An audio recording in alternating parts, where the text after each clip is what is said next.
Hey guys, here's my game design build I used Twine for. Really quick to learn how to use it. Thought it was really good, helped you with the steps and storytelling, and made a lot of sense to me. What I chose to do is do sections of my games, kind of like in the reading in sprints. I found that to be easier where you can do one certain section and then you can kind of play test it and see, how you can implement that to other sections, which I really found helpful because there's definitely some things that I needed to change. So I will take you through all the steps here of the product development part of the game. So my game is bringing a product to market. It's called Pass Go to Market. So all the steps you would need for a product design class, product marketing class, or business class about showing people how you actually create a product and bring it to market, and then what happens when it gets into the marketplace. So here's a quick gameplay. You'll see here this Twine translated all of my steps into decision steps, almost like a choose your own adventure, which was cool and works really well for my game. So, here I'm not going to read everything, but, I essentially had the first step was you had to decide, make a product development decision. Are you creating something that's very highly complex or low complexity? So I took high complex. And what I wanted to do, because I wanted to make this a learning experience, was give the players, a definition of what it means to choose a highly complex manufacturing capability. And then you'll see the scoring legend here, kind of like a Pokemon or a battle game or, even fantasy sports. You get certain points for certain categories. And so here they just all happen to be 2 points each, but some choices will have revenue might be higher and profit margin might be lower. And the goal is to get 10 points in each category. But so anyway, just going with gameplay.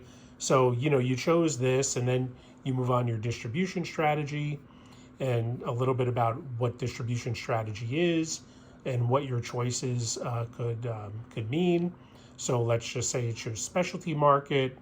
Well, here it talks about, in specialty market, it's really about quality and brand versus, say, mass market, like a Walmart or Target, which is about high sales volume, but you'll potentially get lower margin because of lower pricing.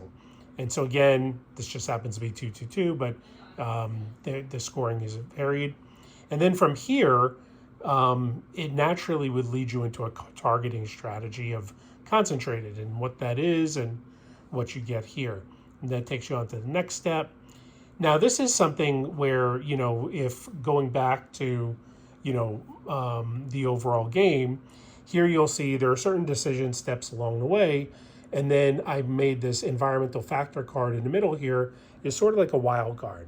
And that is something that happens when you put product or something into the marketplace. You never know what's going to happen. You could have tariffs come down. You could have a new piece of technology that comes out into the marketplace. There's a lot of different, or a competitor releases a new system. So there's a lot of different things that you can do there, or that will happen to you. So I made that a random piece of my game, and so here, for example, the idea is you would have these marketing environment cards, and you pick a card, and at the end of the game, you at least have to have one card from each category. So, for example, you pick competitive. Okay, you were the first to market with a new product, collect $500. So this goes into not the point system of the game, but the monetary categories, or bank, if you will. So let's say I want to go back, just to give you guys a variety. Economic might be Christmas fell on a Monday, giving people the entire weekend to shop for last minute gifts. So collect $200 because that would be an economic boom for a company. On the flip side, let's say it rained all weekend before Christmas, that might hurt an economic on a company. Sociocultural, here was a bad, and these choices or these examples could be good and bad, much like, in games like Monopoly. So, for example, in sociocultural, your brand has fallen, whoops, spelling error, out of fashion with key influencers, sales go down or you lose $200,000.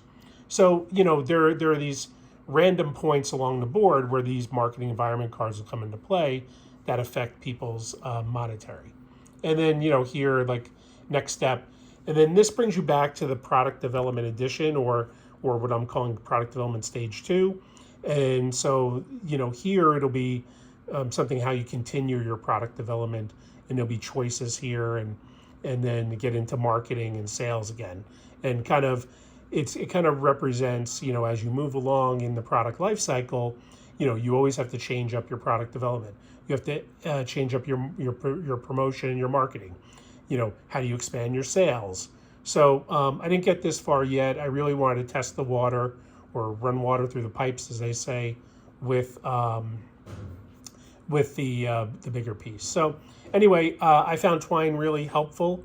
I thought it was really good. I went back and iterated on this probably for a few hours today.